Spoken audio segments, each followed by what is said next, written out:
For the homework help for today, we're going over a special form of quadratic, right?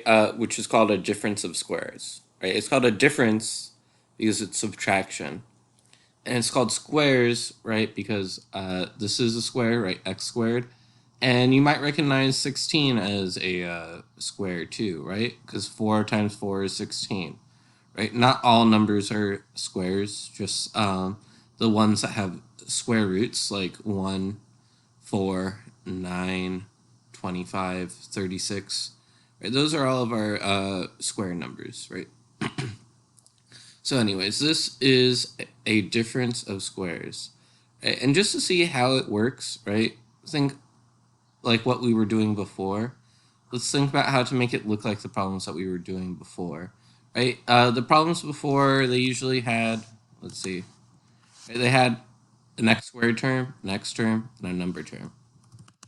So this one, right, we have the x squared term and the number term. But we're missing that x term in the middle, right? So since it's not there, right, that we could just add 0, right? So we're going to say x squared plus 0x minus 16 to make it make a little bit more sense. Okay, so now we could fill in our box with the first and the last, x squared and minus 16, right? Multiply them together. X squared times negative 16 is negative 16x squared. And we put the middle term down in the bottom. So now we're ready to go. Now we got to think about what terms multiply to negative 16x squared and add to 0. Well, we could have negative 1x and 16x, which gives us 15x. Or we could switch up the negative and get negative 15x. Negative 2x and 8x gives us 6x. Or we could switch up the negative and get negative 6x. Or we could have negative 4x and positive 4x, which is 0, right? Opposites always add to 0. So now we know that it's going to be 4x and negative 4x. So we could fill it in our diamond. And then we could fill it in our generic rectangle. Okay, so now we find the greatest common factor of this row, right? They both have an x. And going down, they also both have an x. So now we could fill in going across and below. X, and oops.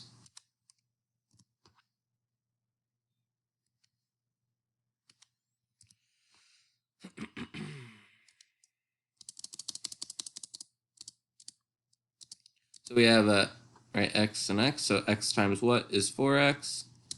X times 4. So drop down the 4. And 4 times what is negative 16? Negative 4. Negative 4, right? This row has the negatives.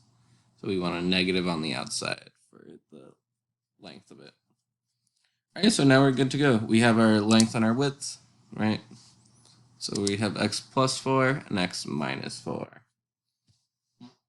So now we got to remember, right, that so now we'll notice that for all these difference of squares, right, it's always going to look like x plus, x minus with the same number. But we'll go over the form in a second. So for now, for the next problem, we have x squared minus 25. So doing the same thing that we did last time, we say it's x squared plus 0x minus 25. So now we fill in our generic rectangle, the first and the last, x squared, and then net minus 25.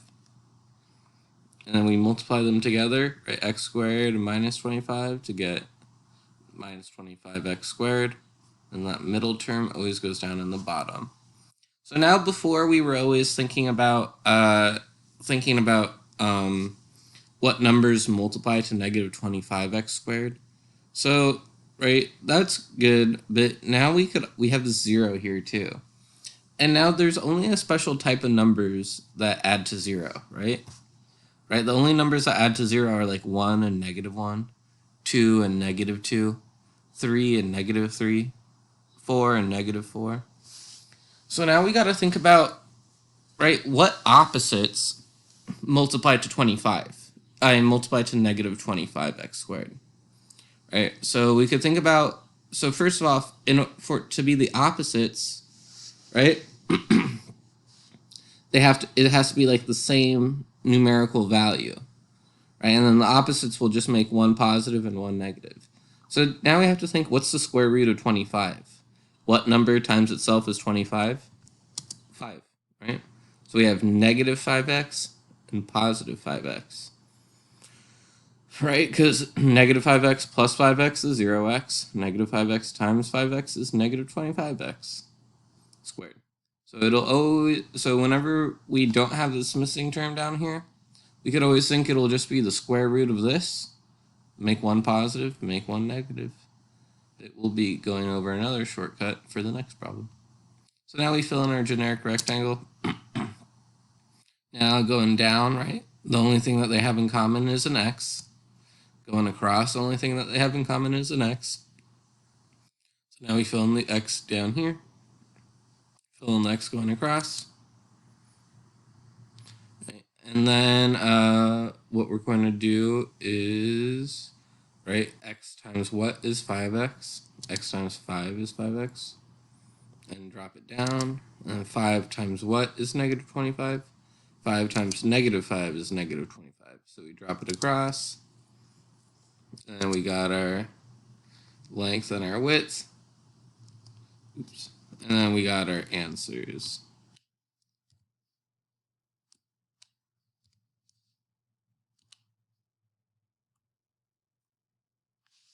Right, x plus 5 and x minus 5. So now we'll be going over even more shortcuts for doing these problems. All right, so first off, right, so we just want to remember that anything of the form, like where it's just something squared minus something squared, it's called a difference of squares, right? 64, is that a square? Yeah, that's 8 times 8. Anything squared is always a squared, right? M squared is a square because it's m times m. And 25 is a square because it's 5 times 5. So we got a difference of squares right here, right? And remember how they always look like x plus a number, x minus a number? So to generalize it, a difference of squares, right? A squared minus b squared equals a plus b, a minus b. So we're going to see how this works out, okay? So first we got to think about, right, a squared is 64m squared, right? B squared is 25.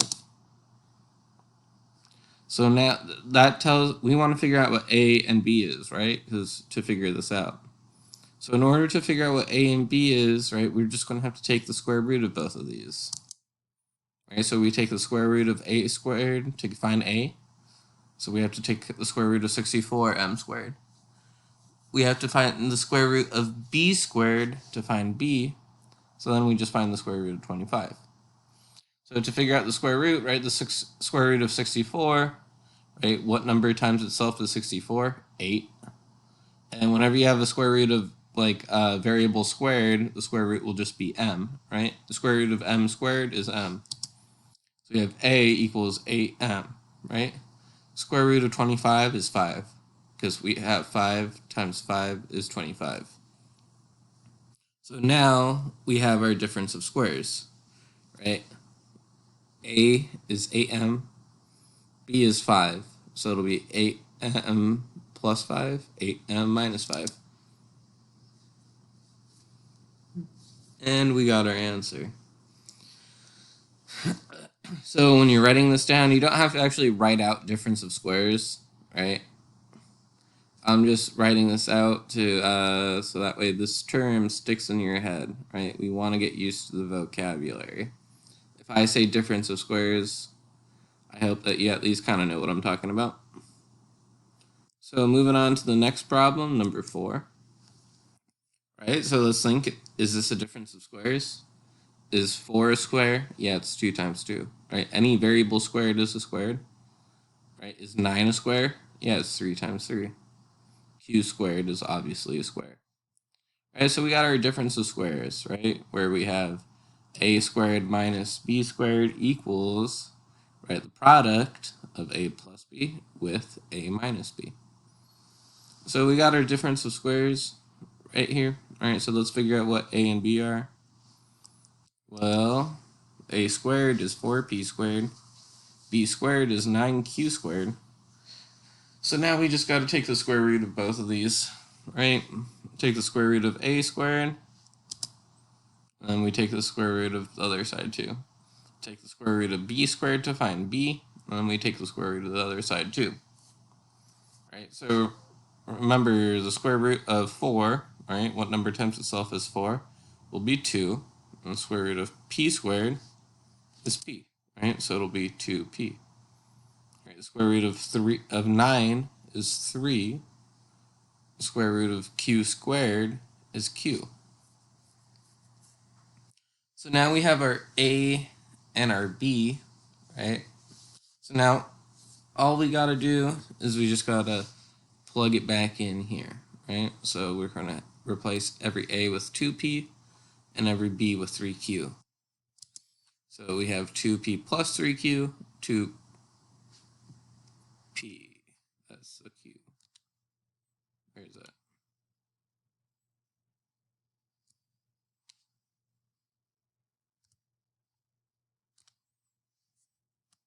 Oops. So we have 2p plus 3q, and then we have 2p minus 3q.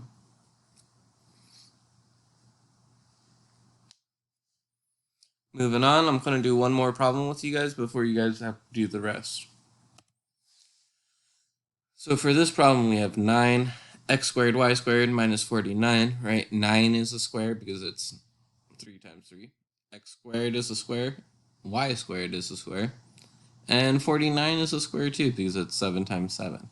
So we got a difference of squares right here. So let's use the difference of squares equation where we have a squared minus b squared equals the product of a plus b with a minus b. Right, so now we want to figure out what is a squared, what is b squared. Right, a squared is 9x squared y squared, b squared is 49.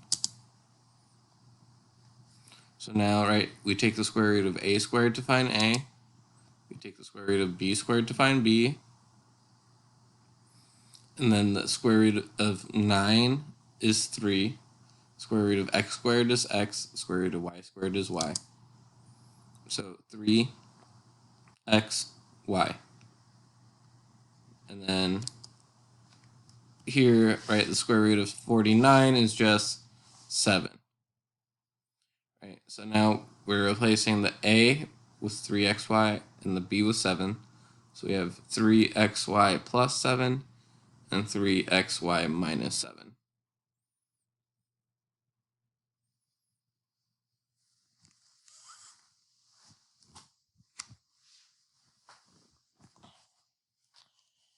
All right, so moving on,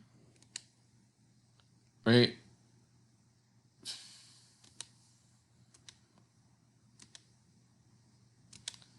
So we just did problems 1, 2, 3, 4, and 5. So you guys have to do 6, 7, 8, and 9.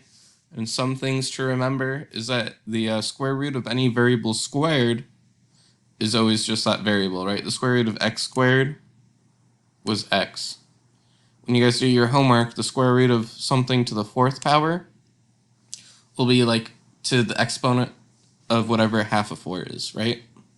So the square root of x to the 4th is going to be x squared, right? Because x squared times x squared is going to be x to the 4th. And other than that, you should just be able to do these the same exact way that we did these problems in the examples.